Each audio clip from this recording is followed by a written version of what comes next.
saying something, keep it on a 100. Always saying something, it's a lot of nothing, it's a lot of nothing. Everyone around me thinks I'm up and coming. Where in the world should I apply to school? How many schools should I apply to? The answer to these questions is different for everyone. I like to say 3 to 5 schools is typically good for most students. We choose those schools using 2 basic criteria: match and fit. So we'll start with match. Match is all about the numbers. That's your GPA and your test scores, meaning your SAT and ACT scores. During the coronavirus pandemic, many schools have decided not to require test scores for admission. You'll need to evaluate this on a case-by-case basis. If you have a question as to whether or not you should submit your test score, just let me know. We can talk about it, decide what's best for you. So back to applying. Colleges publish their averages. All you have to do is quickly Google the name of a college and look up SAT average, GPA average. So we'll start with UNCG.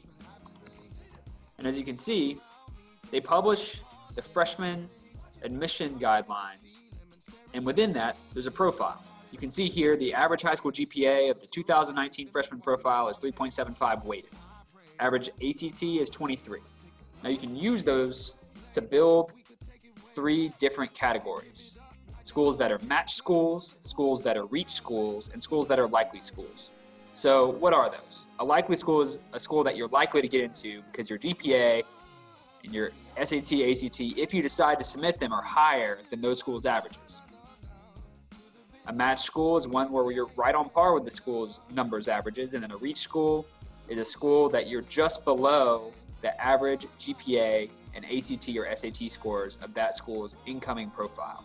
Let's take a student named Riley. Riley has a weighted GPA of 3.5 and an ACT score of 21. Building Riley's list, we're looking again for a likely school, a match school, and a reach school. You can have more than one school in each category, but I would like students to apply to at least one of each type. So let's start with a likely school. One example could be Winston-Salem State University. Winston-Salem State has an average GPA of 3.21 and an average incoming ACT score of 18. Now for a match school. One example is NC State University with an average GPA of 3.56 and an average ACT of 20. And then a reach school, UNCG, with an average GPA of 3.75 and an average ACT of 23. Again, we want at least one match school, at least one likely school, and then at least one reach school.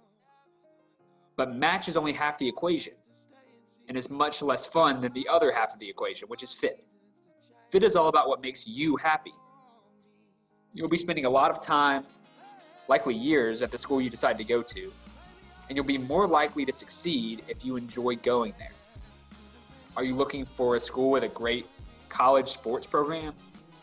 Maybe you're looking for strong arts, or your desire is to major in engineering. Do you want a small school? Do you want a large school? Maybe you're interested in going out of state. Maybe you're interested in attending an HBCU, a historically black college or university.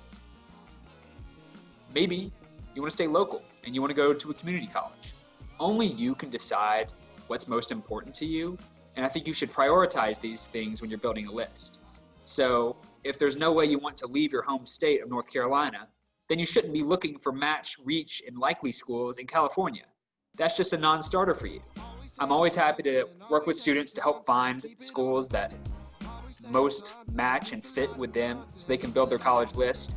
You can reach out to me at the email listed in the description. You can also DM me on Instagram or contact me in any other way that I've listed. I'm happy to chat.